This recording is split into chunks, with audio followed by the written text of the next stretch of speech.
జాతుల సినన్న గారు అలాగే ఇంటి చిత్రాల దర్శకులు వి సముద్ర గారి చేతుల మీదుగా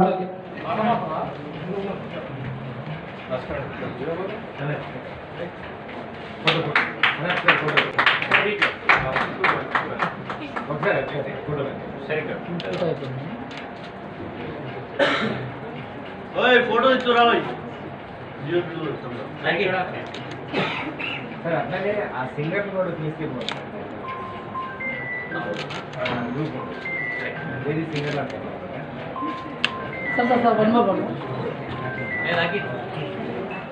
పైన గాయని గాయకులు నా దృష్టిలోకి వచ్చారు. మొత్తం 460 మంది ప్రదర్శన ఉంటుంది. అవసరమైతే నాకు మీరే సెలబ్రిటీ సింగర్స్ను 10 మందిని పక్కకు పెట్టైనా కూడా మీతోనే పాడిస్తారని ఈ సభాముఖంగా మీకు ప్రామిస్ చేస్తున్నాను.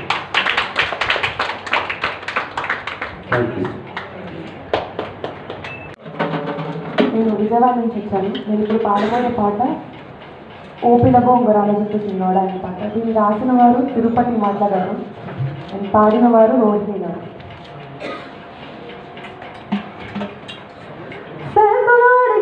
గాజులెట్టుకోరాదా సంపలోడిగిన ముద్దులెట్టుకోరాదా తండ్రి పిల్లగాలి సంకరెట్టుకోరాదో పిల్లగో ఉంగరాల చుట్టూ చిన్నోడా నా పిల్లగో అంటున్నాల రంగులున్నాడా ఓ పిల్లగో ఉంగరాల చుట్టూ చిన్నోడా నా పిల్లగో అంటున్నాల రంగులున్నాడా పూలాల మర్రి పక్క మొక్క సంగ చేరున్నది చేరుడు వర మంచుండే మంచి మీద పిల్లున్నది ఓ పిల్లగో ఉంగరాల చుట్టూ చిన్నోడా నా పిల్లగో అంటున్నాల రంగులున్నాడా ఓ పిల్లగో ఉంగరాల చుట్టూ చిన్నోడా నా పిల్లగో అంటున్నాల రంగులున్నాడా.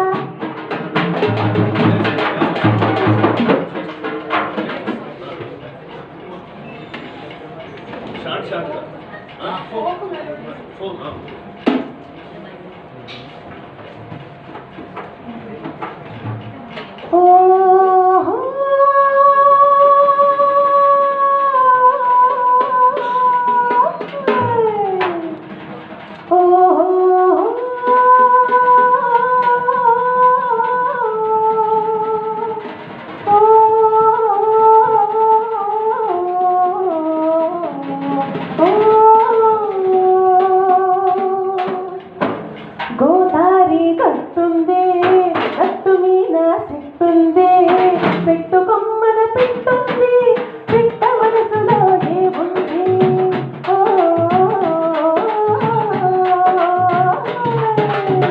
గోదారి కట్టుంది కట్టు మీద సిట్టుంది పెట్టు కొమ్మన పెట్టుంది పెట్ట మనసులో ఏముంది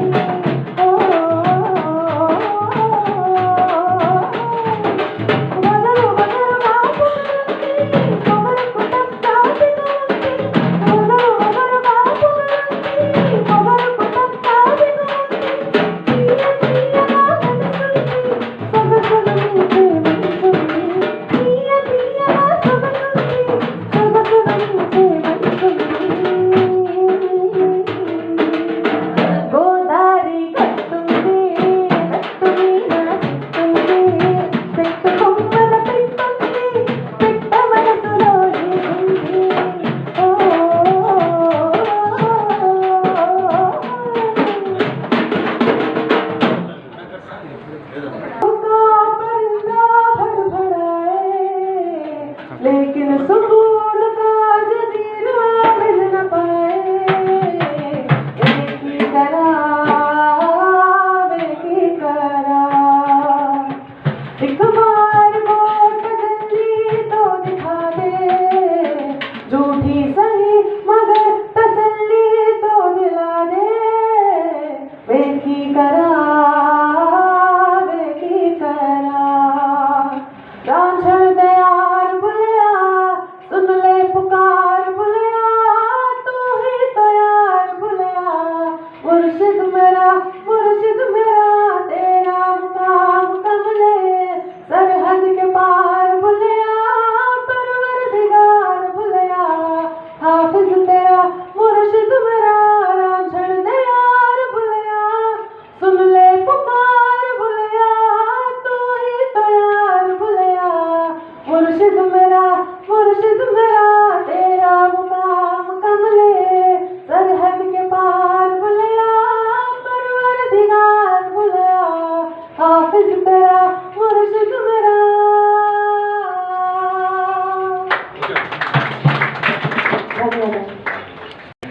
చారిత్రాత్మకంగా హిస్టారికల్గా ప్రపంచంలో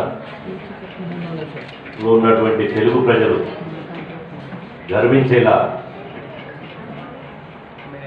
నూరేళ్ల నా ఊరు ఒక గేయ కావ్యాన్ని అద్భుతంగా రాసి ఇలా ఉమ్మడి తెలుగు రాష్ట్రాలంతా పర్యటించి ఆ నూరేళ్ల నా ఊరు అనే గేయాన్ని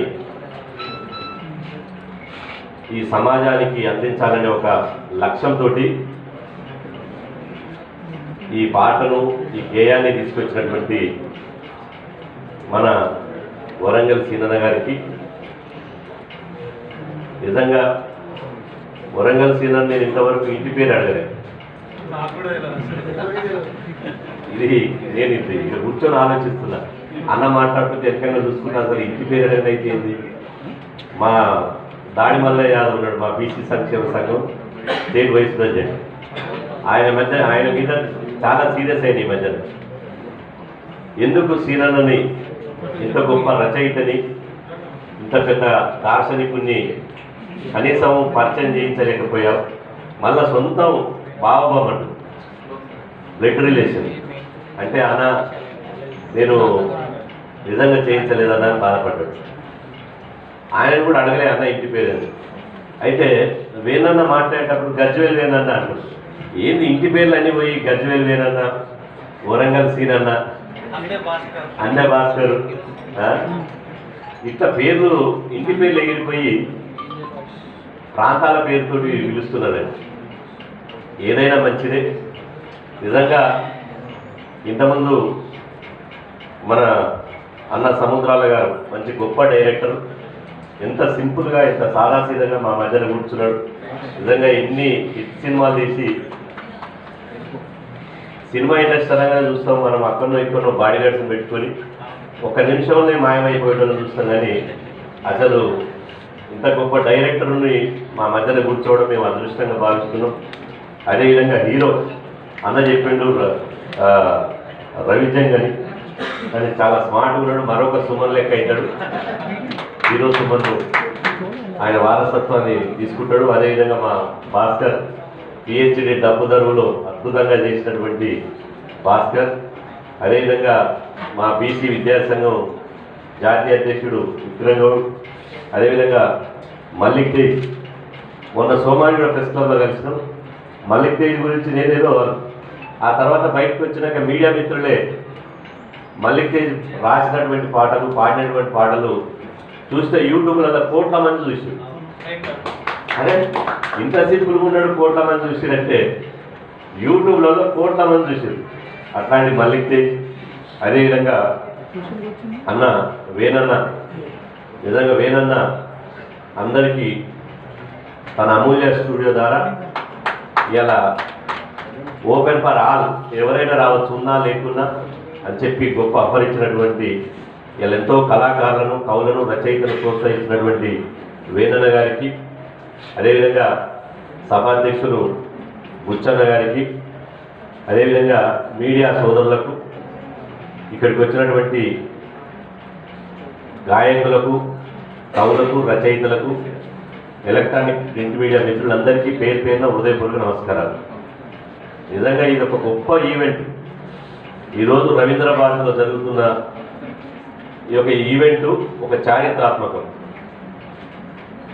నిజంగా అన్న ఎన్ని పాటలు సామాజిక అసమానతల మీద కానీ, ప్రాంతీయ వివక్షత మీద కానీ, అదేవిధంగా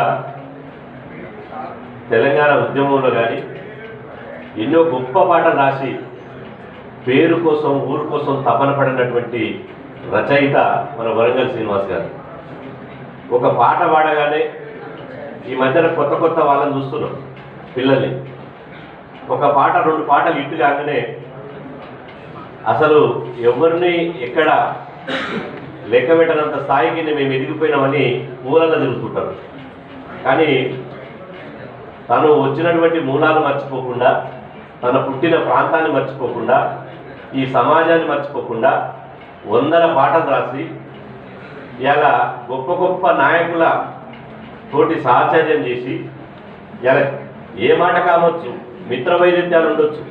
కేసీఆర్ గారు, తెలంగాణ ఉద్యమ నాయకుడు కేసీఆర్ గారు వరంగల్ శ్రీనివాస్ గారిని దగ్గర కూర్చోబెట్టుకొని, ఒక గంటలు కాదు రోజుల తరబడి కూర్చోబెట్టుకొని వారి దగ్గర ఉన్నటువంటి తెలివితేటల్ని, వారి దగ్గర ఉన్నటువంటి అద్భుతమైనటువంటి సాహిత్యాన్ని, వారి ఉన్నటువంటి ఏ సామెతలు, ఏ మాటలైతే మాట్లాడితే లక్షల మంది కలుగుతారో అట్లాంటి సామెతలు, మాటలు, పాటలు వారిని స్వయంగా కేసీఆర్ గారు వారిని ఇంటి దగ్గర కూర్చోబెట్టుకొని ఢిల్లీకి పోయినా ఢిల్లీలో, హైదరాబాద్లో వారితో సహచర్యం చేసి ఇలా చేసినటువంటి గొప్ప రచయిత మన వరంగల్ శ్రీనివాస్ గారు. అంత స్థాయికి ఎదిగిన, ఇంత కూడా గర్వం ఎరగనటువంటి, అసలు నాకు తెలిసి ఆయన ఒక తెల్ల పుస్తకం లాంటివాడు, కుట్రలు కుతంత్రాలు లేనోడు. నేను దాదాపు 6 నెలల పరిచయంలో చూసిన చిన్న పిల్లగాడు ఎంత ఓపెన్గా మాట్లాడుతాడో అంత ఓపెన్గా మాట్లాడతాడు. సంతోషం వచ్చినా అదే విధంగా ఉంటాడు, దుఃఖం వచ్చినా అదే విధంగా ఉంటాడు. ఏదో తెలంగాణలో సామెత ఉంది, కడుపుల కత్తెలు నోట్ల బెల్లమని. కొంతమంది కడుపుల కత్తులు నూరుతుంటారు, మాటలు మాత్రం బెల్లం లెక్క వస్తాయి. కానీ ఆయన మనసులో ఏదుందో, ఆయన ఏది ఆలోచిస్తారో గదే మాట్లాడతారు తప్ప కడుపులో ఒకటి బయట ఒకటి మాట్లాడేవాడు కాదు. ఎంత గొప్ప పాటలు. మన ఆంధ్రప్రదేశ్ పోతే పలానా పాట మా వరంగల్ సీనన్న రాసినంటే వాళ్ళు నోరెళ్ళు పెడుతున్నారు, అంతేగా వాళ్ళకి మాటలే ఆగిపోయింది. తెలుగుదేశానికి సంబంధించిన ఆ రోజుల్లో తను ఉద్యోగం ఉండి పాట రాసిందంటే అసలు నోరెళ్ళు, ఈ అన్న రాసింది ఆ పాట అంటే. అట్లా నాకు తెలిసి గతంలో జననాట్య మండలిలో ఎంతోమంది పేరు ఊరు లేనటువంటి కవులు, రచయితలు పాటలు రాసి, అందులో సీనన్నవి చాలా ఉన్నాయట. సరే, అది జననాట్య మండలి పోయింది. కానీ మళ్ళీ ఉద్యమంలోకి వచ్చినాక కూడా ఈ తెలంగాణలో జరిగినటువంటి ప్రతి ధూమ్ధాం వేదికల ద్వారా సీనన్న రాసిన పాటే తప్ప ఇంకోటి లేదు. కానీ ఆ పాట గురించి రచయిత పేరు ఎవరు చెప్పాలి, కానీ ఎవ్వరు చెప్పకుండా ఏం కాదు. ఇప్పుడు రాసినటువంటి 100 ఏళ్ల నా ఊరనే ఈ గేయ కావ్యం 100% రేపు చరిత్ర సృష్టించబోతుంది. ఇది 100% గిన్నిస్ బుక్లో ఎక్కబోతుంది. ఇది చరిత్రను ఎవరు తుడిపేయలేరు, ఎవరు మరిపేయలేరు. ఇలా ఒక్కరోజు రాసిన పాట కాదది. 25 సంవత్సరాలుగా పరిశోధించి వాస్తవాలను తెలుసుకుని, కొన్ని అనుభవపూర్వకంగా చూసి, అదేవిధంగా కొన్ని తాత ముత్తాతలని పెద్దవాళ్ళని అడిగి తెలుసుకుని మొత్తం అన్నీ క్రోడీకరించి ఆ పదాలు, ఆ భాష, ఆ యాస అన్నిటినీ ఇలా భవిష్యత్ తరాలకు అందిస్తున్నాడు. ఈ మధ్యన చాలామంది మన మధ్యన చూసినప్పుడు అన్న అనేసినటువంటి పదాన్ని బ్రదర్ అని కట్టుకోవచ్చు. సరే, బ్రదర్ అని అంటే 3 అక్షరాలు అనుకుని ఇప్పుడు బ్రో అంటాడు. ఈ బ్రో ఏంద్ర నాయన, ఈ బ్రో ఏంద్ర అంటే బ్రో అంటాడు. మరి ఇవాళ సీనన్న రాసినటువంటి ఆ పదాలలో తాత ముత్తాతల నుంచి ఎట్లాంటి భాష ఉండే, ఎంత ఇనసొంపైనటువంటి భాష ఉండే, ఎంత నోటి నిండా మాట్లాడేటువంటి భాష ఉండే, ఎంత ఆత్మీయతను పంచేటువంటి భాష ఉండే, ఎంత కలుపుగోలు తనంతో ఇవాళ ఆత్మీయతను పెంచేటువంటి భాష మనందరికీ ఆ 100 ఏళ్ల నా ఊర్లో అందియబోతున్నాడు. అసలు ఒక పాట రిలీజ్ అయినాక, ఒక గేయకాయం రిలీజ్ అయినాక చరిత్రలో ఎక్కుతుంది. కానీ ఇది రిలీజ్ కాకముందుకే చరిత్రలోకి ఎక్కింది. మొన్న గ్రూప్ 2 రాసిన వాళ్ళంతా పరిశాన్, అరే ఇది రిలీజే కాలే, 100 ఏళ్ల నా ఊరు గేయకావ్యం రాసింది ఎవరు అంటే గ్రూప్ 2లో ఎన్ని లక్షల మంది రాసింది ఎగ్జామ్స్.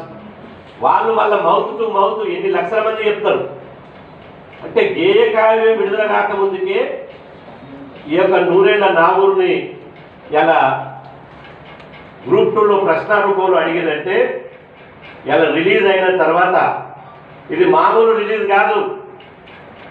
100% మా సీనన్న ఇంత మంచి కావ్యాన్ని సమాజానికి భవిష్యత్ తరాలకు అందిస్తుంది కాబట్టి మా బాధ్యతగా, మా యొక్క సామాజిక బాధ్యతగా ఆయన పాటకు, ఆయన పదానికి ఖచ్చితంగా మా తోడు నీడై మేము ఉంటాము.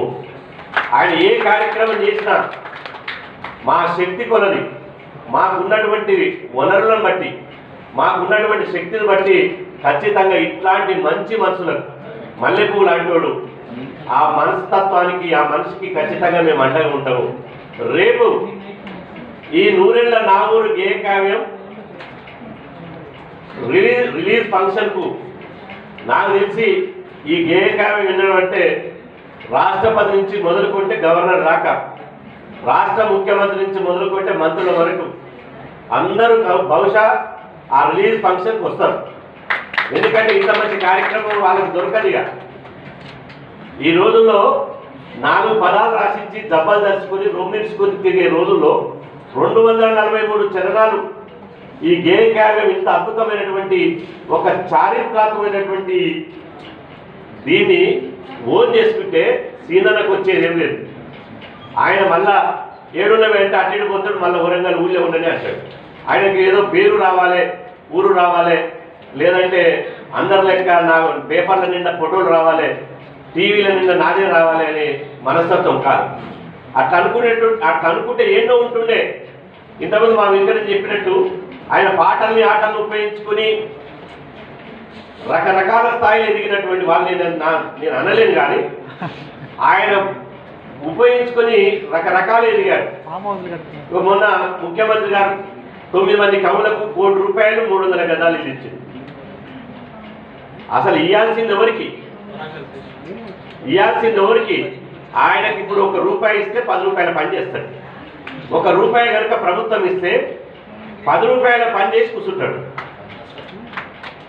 ఆయనకి ఇవ్వాలి, అట్లాంటి ఒక గొప్ప రచయితకి ఇవ్వాలి. ఇవాళ ఈ వేదిక ద్వారా రాష్ట్ర ప్రభుత్వాన్ని నేను విజ్ఞప్తి చేస్తున్నా. మాకు ఈ రాజకీయం కాదు, ఈ రాజకీయ వేదిక కాదు, మాది సోషల్ ఆర్గనైజేషన్. పార్టీల ఖచ్చితంగా ఉంటాం, ఏ పార్టీ అధికారంలో ఉన్నా మేము మాట్లాడుతూనే ఉంటాం. ఈ యొక్క గొప్ప గేయ కావ్యాన్ని రాష్ట్ర ప్రభుత్వం గుర్తించాలి. రాష్ట్ర ప్రభుత్వమే అన్నీ తానై మంత్రసానై ఒక మాట చెప్పాలంటే ఈ గేయ కావ్యాన్ని ఎలా ఓన్ చేసుకోవాలి. మీకు ఉంది కదా, సాంస్కృతిక శాఖ ఉంది కదా, ప్రభుత్వం సాంస్కృతిక శాఖ నుంచి గేయ కావ్యాన్ని ఇలా 243 గాత్రాలు, 243 చరణాలతో 243 మంది తమ గొంతుల ద్వారా, తమ గాత్రం ద్వారా అద్భుతమైనటువంటి ఇలా ఈ గేయాన్ని అందించబోతున్నారు. కాబట్టి రాష్ట్ర ప్రభుత్వము ఈ కావ్యాన్ని ఓన్ చేసుకుంటే అది సీనన్నకి ఇచ్చిన గౌరవం కాదు, ఉమ్మడి తెలుగు రాష్ట్రాలకు, ముఖ్యంగా తెలంగాణకి ఇచ్చినటువంటి గౌరవము, తెలంగాణ జీవన విధానానికి, తెలంగాణ చారిత్రాత్మకమైనటువంటి వాస్తవాలకు ఇచ్చినటువంటి గౌరవం. కాబట్టి ప్రభుత్వానికి మేము త్వరలోనే, ఈ వారం రోజుల్లోనే గౌరవ ముఖ్యమంత్రి రేవంత్ రెడ్డి గారిని కలవబోతున్నాం. సీనన్న గారిని కూడా ముఖ్యమంత్రి దగ్గర తీసుకొని పోయి ఈ గేయ కావ్యం గొప్పతనాన్ని గురించి చెప్పి ప్రభుత్వం దీన్ని ఇలా సాంస్కృతిక శాఖ ద్వారా ఇలా దీన్ని ఓన్ చేసుకుని ఖచ్చితంగా దీన్ని భవిష్యత్ తరాలకు అందించే విధంగా ఇలా రూపుదిద్దుకునే విధంగా సహకరించాలని చెప్పి ముఖ్యమంత్రి గారిని కూడా మేము కలిసి కోరుతాం. కాబట్టి నా చివరిగా ఏంటంటే, పాటలు కానీ ఇలా ఒక పాట, నేను 1000 ఉపన్యాసాలు ఇచ్చిన దానికంటే ఒక పాట పాడితే, 1000 ఉపన్యాసాలు ఇచ్చిన దానికంటే ఒక పాట పాడితే చైతన్యం అనేది 100 రెట్లు వస్తుంది. పాట లేని ప్రపంచం లేదు. ప్రపంచంలో ఎవరిని నిలబెట్టాలన్నా, ఎవరిని కూలగొట్టాలన్నా, ఎవరిని కూలగొట్టాలన్నా సాహిత్యమే, పాటే, ఆ రచనే ఇలా ప్రపంచ చరిత్ర చెప్తుంది. ఇప్పుడు ఉన్నటువంటి పాటలు చెప్తున్నాయి. కాబట్టి ఇట్లాంటి ప్రాధాన్యత కలిగినటువంటి ఈ పాటలకు, సాహిత్యానికి తెలంగాణ వారసత్వం ఎన్ని, తెలంగాణలో ప్రతి గడ్డి కోసం కదిలించినా ఒక సంగీతం వస్తుంది, ప్రతి ఒక ఇంటింటికి ఒక పాట పుడుతుంది. ఇంటింటికి ఒక గాయకుడు పుడతాడు. తెలంగాణలో ఈ ప్రత్యేకత ఉంది, ఈ వారసత్వం ఉంది. ఈ వారసత్వాన్ని కాపాడేటువంటి సందర్భం లోపల ప్రభుత్వం అన్నీ తానే చూసుకోవాలని చెప్పి సందర్భంగా తెలియజేస్తూ ఈ గొప్ప కావ్యాన్ని ఇవాళ ప్రపంచానికి జాతికి అందిస్తున్నటువంటి మన వరంగల్ సీనన్న గారికి యావత్ బీసీ సమాజం తరఫున ప్రత్యేకంగా అభినందనలు తెలియజేసుకుంటూ ఈ చక్కటి అవకాశం కల్పించినటువంటి మీ అందరికీ ప్రత్యేకంగా ధన్యవాదాలు తెలుపుతూ సెలవుస్తున్నాను.